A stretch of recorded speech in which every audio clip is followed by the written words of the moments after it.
Today we're going to discuss a quick tip to lower pressure in your carpal tunnel.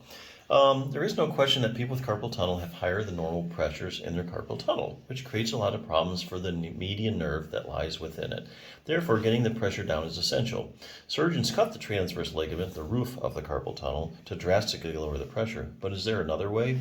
Actually, there is. Right here, right now, sitting in a chair, I can show you a way that's scientifically proven to lower the pressure in your carpal tunnel and keep it there for at least 15 minutes. Ready? Just follow these pictures.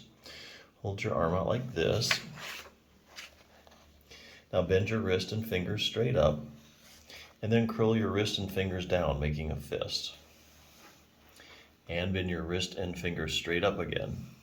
Repeat this up and down wrist motion for 1 minute. How fast should you go? 2 seconds up, 2 seconds down. At this point, some readers might be a bit confused. In Chapter 2, the book said wrist flexion and extension make carpal tunnel pressure go up. So how can these motions make it go down? Answer is because it's done repeatedly for only a minute.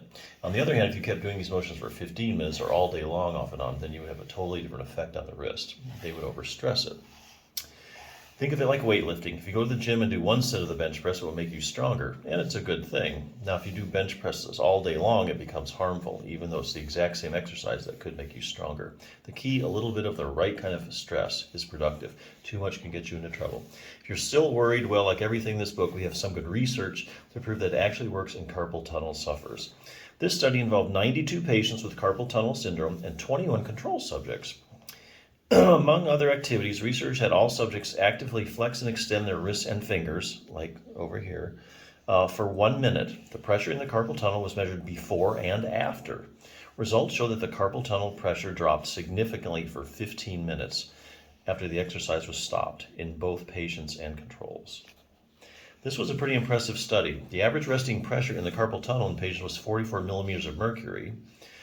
After 1 minute of wrist flexion extension, pressure dropped to 25 millimeters of mercury for 15 minutes. Wow, and for all we know, it might stay down even longer for 1 minute, but this was never tested. So there you go.